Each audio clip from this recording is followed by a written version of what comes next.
Hi, it's me again with Corel Draw Tips and Tricks, and I just did a video for somebody earlier tonight on this. And then my math guru kind of chimed in and said, you know, you could do it and maybe they would be more equal spacing apart and so on and so on. So if we take a 2-point line and then double click on it and get to the center rotation of the bottom, we can Control D and make a duplicate of that. And let's rotate it 10 degrees and then Control D, Control D, Control D. Let's do one more. Then take this one, Control D, and go at -10. And then Control D, Control D, Control D. So they're 10 degrees apart, basically.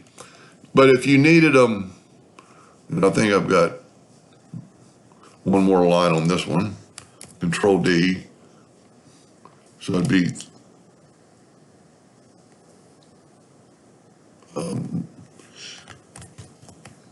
well, let me just back up here. Okay, now they're equal. And if you wanted them like this, like we did earlier with a line across, and of course, you know, I could have made the lines longer so we could, you know, actually spread it out. But then you could just take a rectangle, and you have a few options here. You can go from that corner.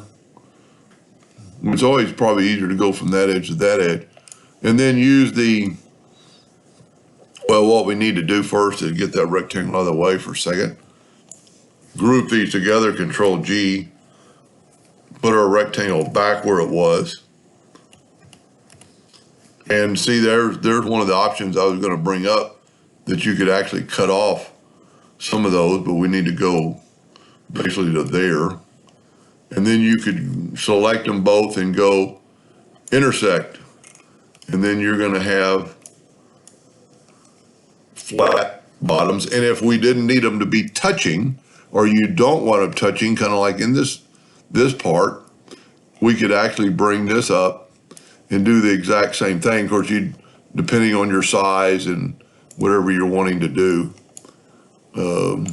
there's basically the same thing except for the shorter lines. Maybe a little bit more precise. If you can see the one I did freehand, it isn't perfect, where this one is going to be perfect. Of course, you could do the same thing with the intersect tool on both of them. But if you don't feel comfortable, you know, rotating and blending, you could always use the method of rotating them. Anyway, I hope that helped a little bit. Thank you for watching.